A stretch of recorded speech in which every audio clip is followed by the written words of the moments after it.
have been a deliberate attack.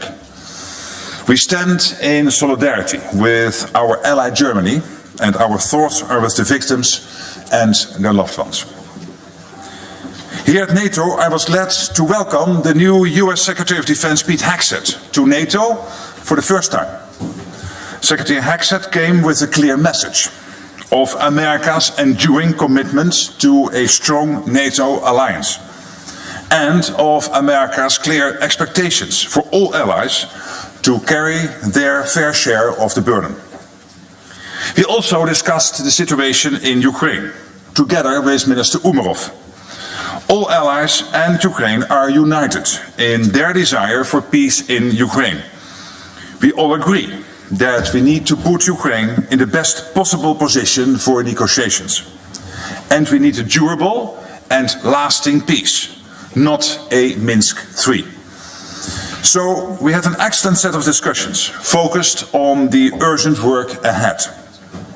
When it comes to keeping our deterrence and defense strong, we endorsed robust defense plans drawn up by Supreme Allied Commander General Cavoli to protect our 1 billion people.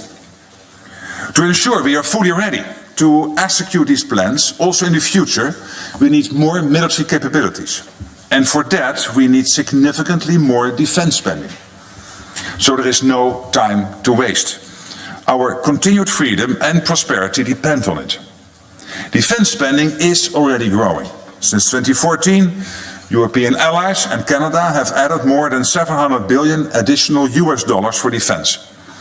In 2024, NATO allies in Europe and Canada invested 485 billion US dollars in defense, a 20% increase compared with 2023. With a full two-thirds of allies spending at least 2% of their GDP on defense. But we need to do more, much more, and we need to do it faster. It is clear from our discussions today that allies recognize the need to invest much more. Several announced large increases in spending in today's meeting, and I expect many ministers to return home from today's meeting with an even greater sense of urgency. We also discussed the need to ramp up defense production as we ramp up defense spending. Our industry must be able to produce what our extra money allows us to procure.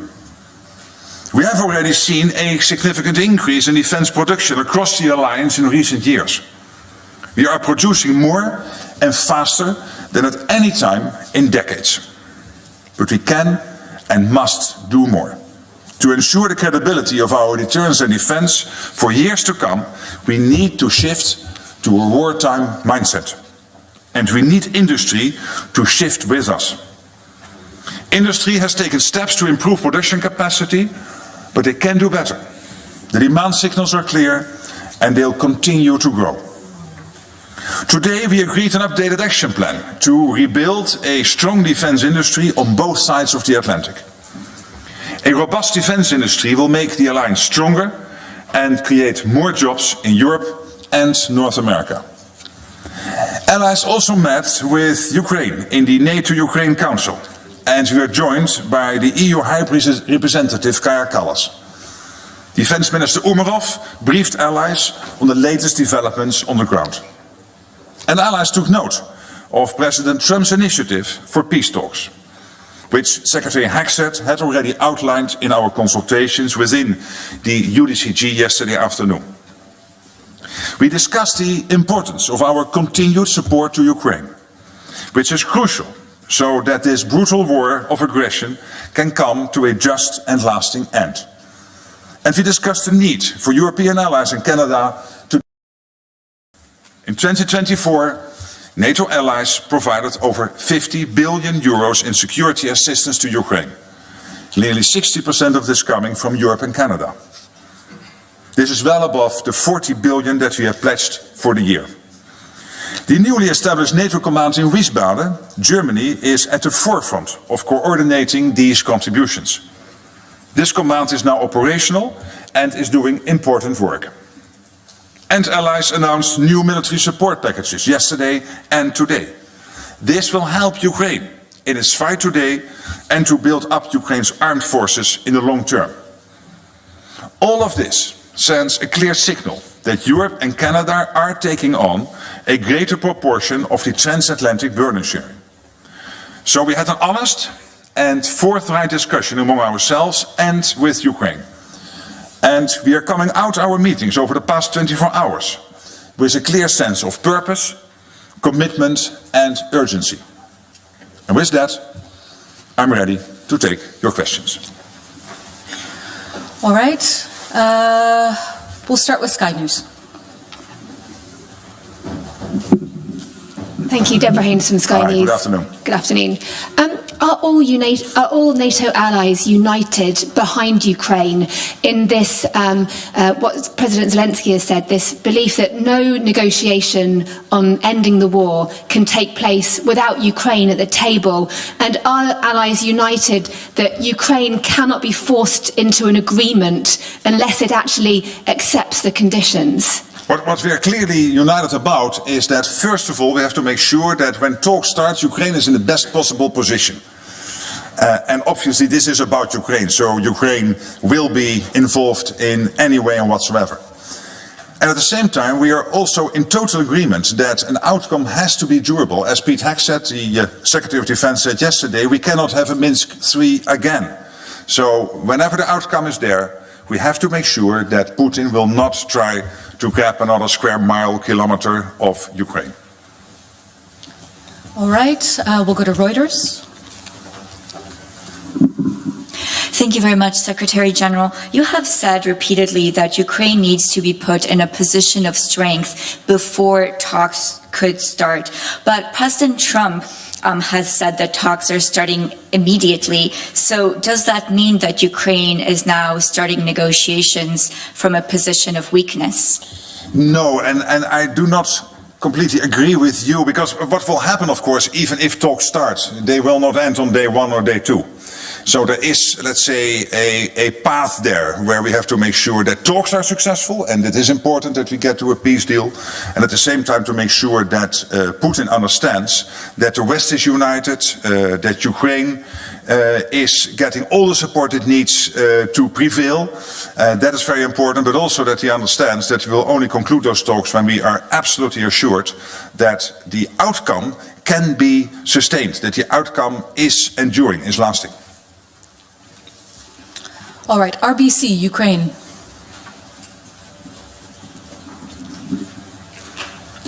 Milan Lilic, RBC Ukraine News Agency. Secretary General, do you believe that Vladimir Putin really wants to end the war now, as President Trump said it yesterday? Thank you. Well, I don't know what is exactly in President Putin's mind, of course, neither can you. I have had many meetings with him between 2010 and 2014 in my previous role. And he is a strong negotiator, he is very unpredictable, but in the end, if we want to get to a peace deal, we need him there, because he was the one starting this war of aggression against your country. So we have to make sure that we navigate those talks in a way that the outcome is such that it is clear to the whole world that there is a strong deal, that also the Indo-Pacific countries like China, but also a country like North Korea, and even in the Middle East, Iran, know that it is the West which is prevailing. BBC. Thank you. In the center, we'll get the mic to you. Thank you, Secretary General. Your voice is so commanding, you don't need it. Jonathan Beale, BBC. Hi. Boris Pistorius, the German Defence Minister, said it was regrettable that the Trump administration had made concessions before negotiations had begun. Similar message from the EU Foreign Policy Chief, Kaja Kallas. Not a good idea. Would you agree with them? Well, I'm not in a position to comment on everything everybody is saying, but I would not be surprised about President Trump's views on this. He has been clear during the election campaign, and we knew for a couple of days that talks were imminent, at least that a phone call with President Putin was imminent, and that phone call took place yesterday.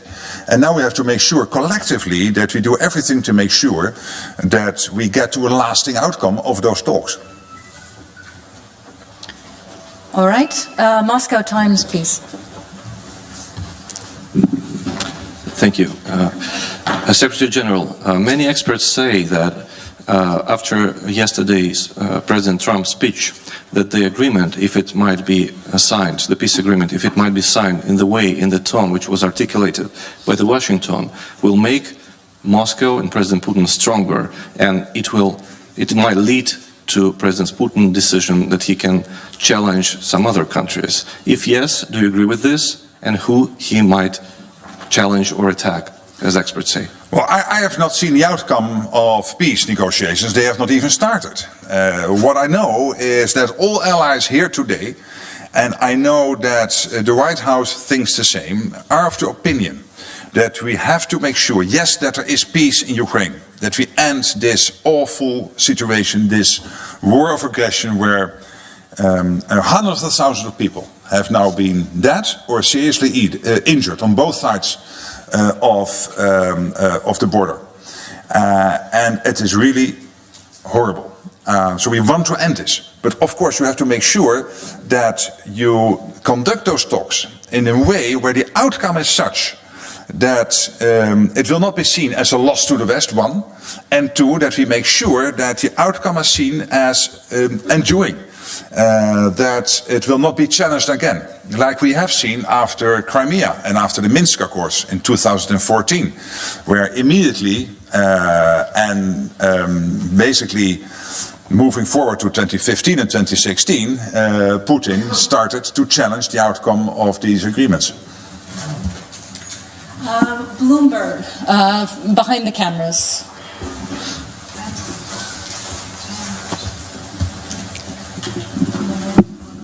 Secretary General, this is Andrea Palasciano from Bloomberg.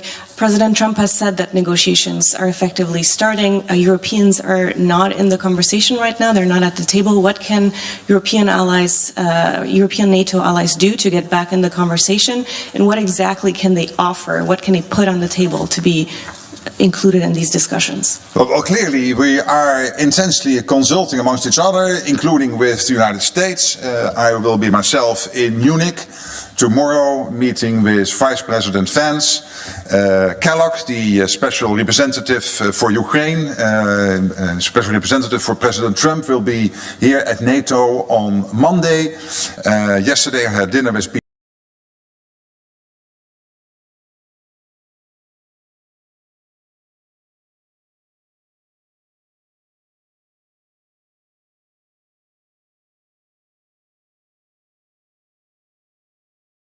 same page.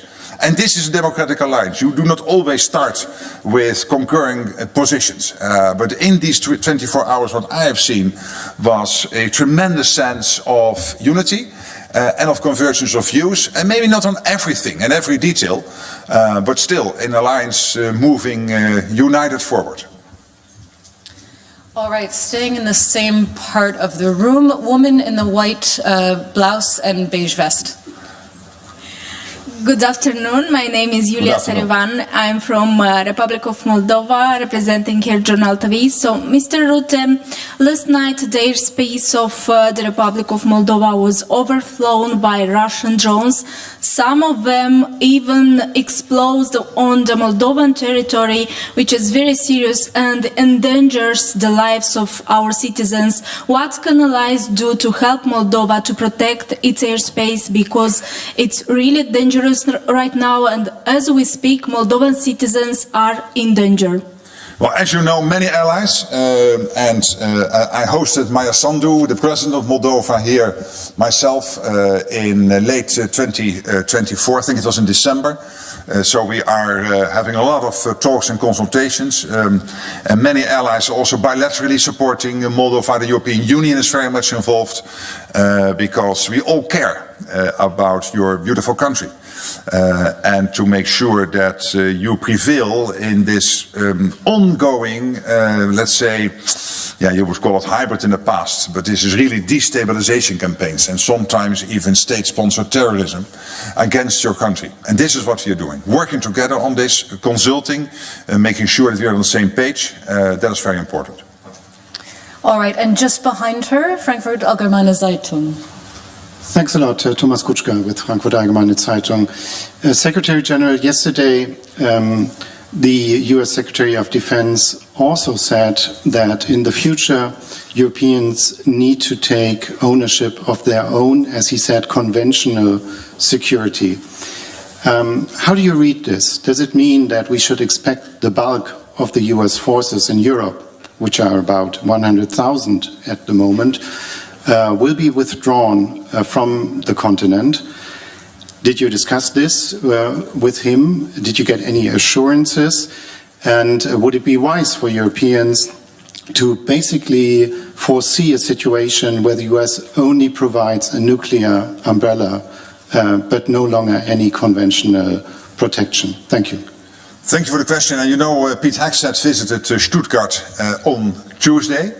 And on a question, I think by you or one of your colleagues said that there are no plans to reduce troop levels. That's one. At the same time, the US is quite irritated, basically for a long time, and Trump made this very clear when he came on board in 2016, 2017, about the fact that the US is spending much more on defense than the average is in the rest of NATO, in Canada and in Europe. So we have to do more. Last year we spent 20% more, US NATO allies. So if you take out US from the numbers, the rest of NATO spent 20% more. So we can do this. But it is not nearly enough. When you look at the capability targeting process, and when you then from there start to see the emerging gaps, it has to be much and much more than this famous 2%. It will be more than 3% at least. So here he is right. And the good thing, of course, is when we in the rest of NATO spend more, that there will be more of a burden sharing with what the US is doing, because the US itself is now on about 3.3, 3.4, 3.5%, depending on which year and how you calculate it. So that burden shift is necessary. But to your concrete question, I think Pete Hegseth was very clear in Stuttgart. Let's see. Here, woman in the second row. Yuri Bilat, Holland Media, Russian Media in Exile. I wanted to ask you about, like yesterday NATO already did what Putin wanted, dropped off the idea of Ukraine membership and alliance in the foreseeable future. If this how NATO will make Putin to start the talking process, but just giving him what he wants? Well, listen, in Washington again, NATO committed to future NATO membership for Ukraine. But it has never been agreed that whenever peace talks would start, that peace talks would end anyway and always and definitely with NATO membership. That has never been agreed. It could be. But it never was that clearly stated. What I consistently have said is we have to make sure that whatever the outcome is, we have to make sure that Vladimirovich Putin will never ever try again to attack Ukraine. That is crucial. And then you and I, as I said yesterday, we can spend time, and not for a long time, I think in 10 minutes, we can think of 5 or 10 ways to make sure that we have those guarantees in place for Ukraine going forward. But there has never been a promise to Ukraine that as part of a peace deal, they would be in NATO. All right, and now we'll go to the woman in the black jacket. Lucrezio, Rai Italian Public Television. U.S. Secretary of Defense said that U.S. are interested towards Indo-Pacific and China more than Europe. So, European Union states, they are a little bit concerned about this. What do you think about? Spend more. Spend more. And those not on 2% get to the 2% by this summer. And those on 2% prepare for much, much more. And it will be north of 3%. Because what is behind this is 2 things. One is the genuine issue that the US has to concentrate on multiple theaters, including on the Indo-Pacific. Absolutely. China, etc. It is a great worry for them. And rightly so. But also a continuous debate they're having with European allies. Hey guys, we are spending over 3%, 3.5% on average in the US, and you are close to 2% or not even at 2% in the rest of NATO. So they are right. They have every right to be extremely irritated, because we are saying, yeah, but spending more, that might mean maybe saving somewhere else or increased taxation or, yeah, hey, guess what? That's the same for the US.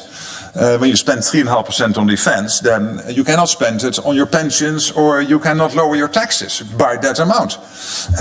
So they're absolutely clear. So I think these two things come together. US has to concentrate on Europe, yes, but also on other issues. And by the way, when it comes to the Indo-Pacific, and many allies to date made that point, these theaters get more and more interconnected, with North Korea, China and Iran backing up Putin, particularly North Korea and China being over there in the Pacific region.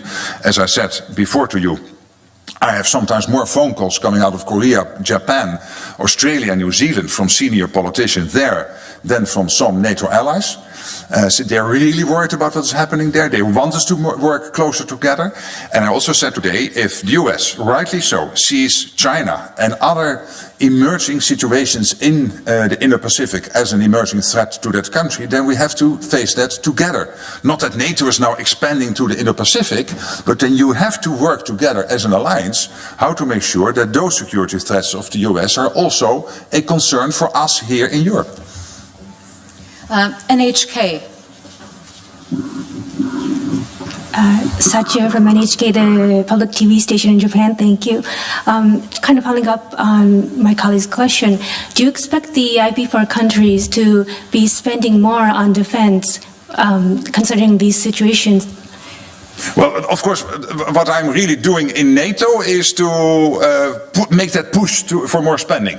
It's not up to me, of course, to advise Japan or Korea or Australia or New Zealand on their spending levels, but your country has now a prime minister and a foreign minister and a defense minister.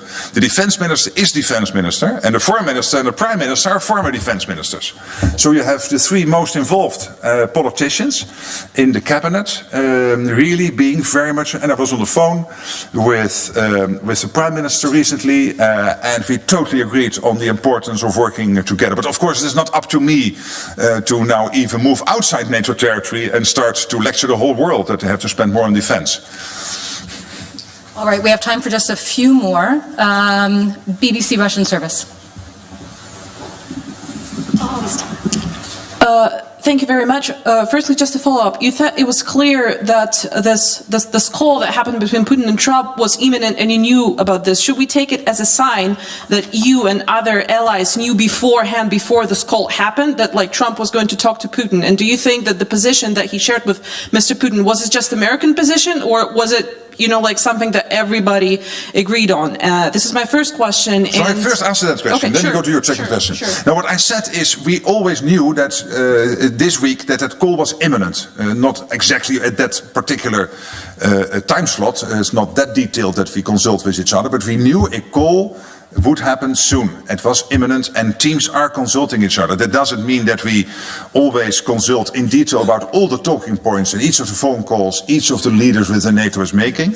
But of course, there is a large sense of sharing what each of us is doing.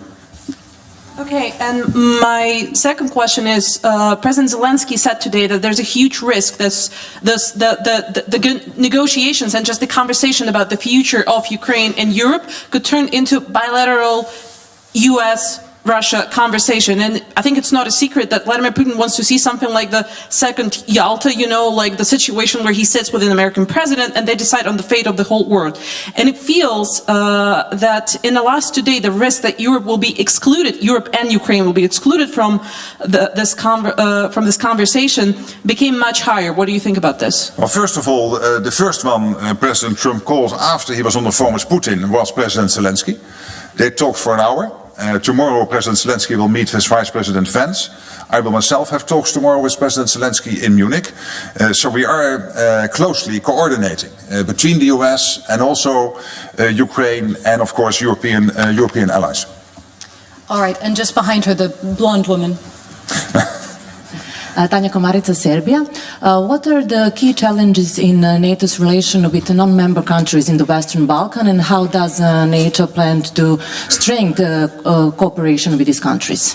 Well, obviously we are very much involved, as you know, in Kosovo through KFOR. We are also closely following and being helpful, trying to be helpful in Bosnia-Herzegovina. I myself have excellent relations with all the leaders in the region, thanks to my previous role, including President Vučić of Serbia. So we are in constant contact, making sure that whatever we can do to contribute to stabilizing the region, we do. We have just had the Kosovo elections. The electoral committee still has to decide, I think, on the exact outcome, but we have seen the trend. It might probably mean that you will have a coalition now in Kosovo, and that political process, of course, has to take place, as is normal in a democracy. But we are closely connecting and following everything happening there, and as you know, the Deputy Secretary General is also from the Western Balkans. She is from North Macedonia, and she is a great advisor on all these issues. All right, Echo. Artem Vyssedin, Echo. So, if, as we see, negotiation may start soon, maybe in this half year or year, does that mean that member states are effectively accepting the suspended status of the annexed territories? How does it align with statements supporting Ukraine's sovereignty? Does that mean that NATO accepts all these territories are controlled by Russia forever? Well, again, what I said before, we want peace. We want to make sure that when the talks really get underway, that you guys are, sorry, the Ukrainians, but I know you're in exile. I'm not sure where you live in Ukraine now, but at least that Ukrainians are in the best possible position to conduct those talks, and that whatever the outcome is, that we make sure that it is the full stop. And that Russia will never try again, and really are consulting with our allies here in Europe, with the Canadians, and particularly, of course, with the Americans. As I said myself, I will have many meetings with senior American officials in person in Munich and here in Brussels, but of course also on the phone, and that is important. So that, because we all have that wish that we will get to a durable peace in Ukraine, but that we try to do it in a way that it is indeed enduring, lasting, and of course President Zelensky himself is very much part of all those conversations. All right, gentlemen in the front and center. Raf Sanchez, NBC News. Secretary General, you said the NATO alliance is united around the goal of putting Ukraine into the strongest possible position going into these negotiations. But did Secretary Hegseth explicitly confirm to you that that is the American position? Because the way President Trump was speaking yesterday, it sounded to many people like he sees the United States as essentially a neutral mediator in these talks. No, but you know that the US is one of the biggest suppliers of military aid into Ukraine, which is still ongoing. And what is very important, of course, here is that going forward, and I've said that before, I expect the US for the European allies to take a bigger share of the financial burden. That might be the case, and I would not be surprised, because the US has paid a lot of money, and luckily over 2024 what we have seen is that now the European part of NATO is taking about 60% of the burden in terms of the money involved. And going forward, I expect the US to, for the Europeans to step up even further. All right, and final question. Gentleman in the beige jacket. Secretary, thank you for this opportunity. Secretary Hegseth said yesterday that the idea of putting boots on the ground involving the U.S. troops in Ukraine is off the table. Do other NATO allies share the same idea? And if NATO is not involved in this type of security guarantee for Ukraine, what can we expect from NATO? Because we're fighting that war. Yes, I understand that. But why do you guys want to discuss in a press conference the exact configuration of what a lasting peace deal would look like? Including this, and you're right on this, the security guarantees which have to be part of that. Because, as I said before, you can have many discussions on how to do that. It could be NATO, it could be not be NATO, it could be individual countries helping. There are many ways to do that. But to go into that in detail, the only thing we will be doing is informing Vladimir Putin. And he is sitting in that reclining chair listening to what I'm answering to your question if I would give you the answer in full. And I won't, because I don't want to make him any wiser. That's exactly what the US Defense Secretary said. What he said is he made very clear the US position on yes or not NATO as part of a peace deal. And he is totally entitled to do that. Thank you so much. Thank you so much. That's all we have time for.